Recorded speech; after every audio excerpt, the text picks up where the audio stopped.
Hello everybody and welcome back to another video on my channel. Today's video is going to be another video revolving around kind of getting set up for the big old trip that I'm going to be going on.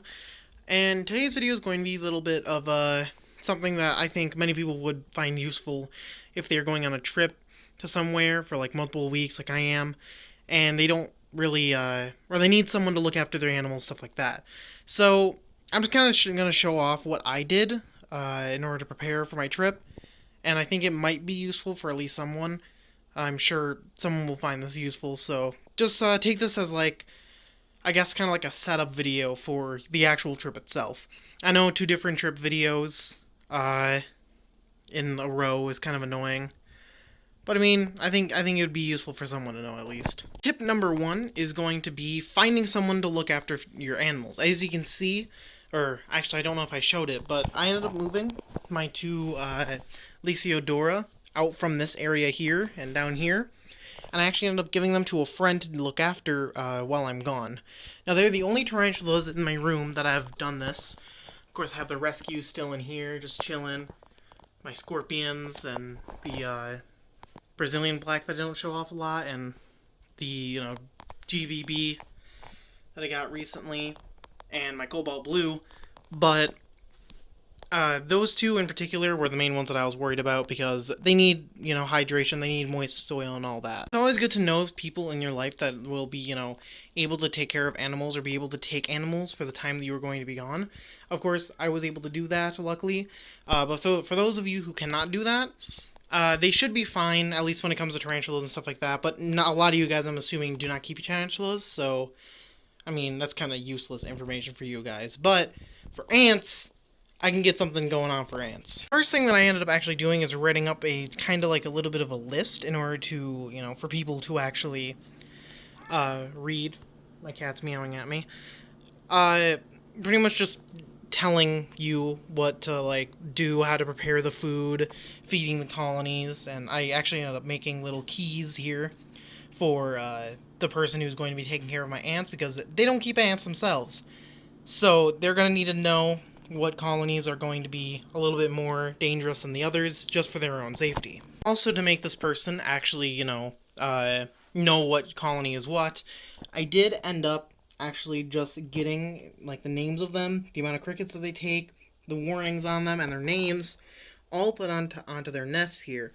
Now, this makes it way easier for whoever's going to be taking care of them to figure out which gets which, and all that fun stuff. As you can see, everyone's got their own little thing.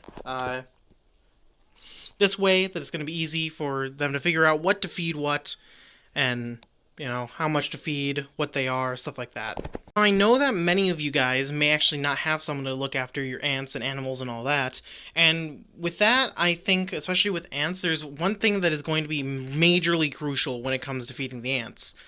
And that one thing is water. You need to make sure that they have water. So one thing that I'm going to be doing, just as a precaution, just in case if he misses the day or something like that, I'm going to end up putting test tubes inside of the outworld so that if their nest does dry up, they can just go ahead and move into there for the time being until their actual nests end up getting, hydrated when I come back. I feel like if you're going into any type of trip, you should definitely have test tubes within your ant colonies, even if they're going to be, being taken care of by someone else, just in case if they really do end up missing those days, which can happen. Ants can go a number of days without eating, especially larger colonies. It won't really matter, especially if they're, seed guys who eat a lot of seeds. You can just dump in a bunch of seeds for them and they don't care, which I need to clean that out. That's a lot of seeds that are, disposed of. Another thing that I think is really going to be useful for you to do is to make sure, or rather needed, is for you to make sure that you got a nice thick barrier on all your setups, especially if you're going to be gone for a few weeks. Just make sure that, ants don't end up escaping while you're gone. That was one of my major worries when I went down to Florida a few years ago, was the fact that I might end up having my old fire ant colony escape. That is not a good thing at all. You don't want to be worrying about that when you're gone. So making sure that you have a nice thick layer before, they'll be able to get out of any type of barrier is going to be really useful for that. In fact, even better, just have a lid, Like, a lid is going to be able to stop whatever before the barrier does. Of course, though, with the Rhea setup, it doesn't have a lid, so I kind of have to, just solely rely on that barrier, but that's just a whole different issue. But yeah, besides from all that stuff, I think that's pretty much it for this video. I just thought that I would make a video just really talking about my plan when it comes to this, because I know that a lot of people, they kind of struggle, especially me. I struggled with trying to figure out what I was going to do when it comes to these guys' setup. So I hope that it at least helps someone out somewhere with figuring out what to do. Of course, having someone to watch them is always going to be the best thing to do, because that way, if anything goes wrong, they'll be able to fix it. But if not, just make sure that you have a lid, your baby powder barrier or whatever barrier you're using, and some water inside of the outworld, and your colony should be just fine. They can go a while without eating, upwards of 2 weeks probably. You may see some die-offs, but overall you should be alright. But anyways, yeah, that is it for this video. I hope you guys enjoyed the video, and I guess I'll go ahead and allow Outro Me to go ahead and finish this off, and yeah, I hope you enjoyed the video. Bye. Thank you all for watching this video. You guys can check out my Instagram, where I oftentimes post stories and all sorts of stuff like that. You can also check out the 2 Discord servers, and Keeping Anythology and Ants Anonymous, where you can easily get in contact with me. Also, check out my Patreon. My Patreon is the best way that you can go ahead and support these type of videos, and it would mean a lot to me if you were to go over to become a patron, but you don't have to.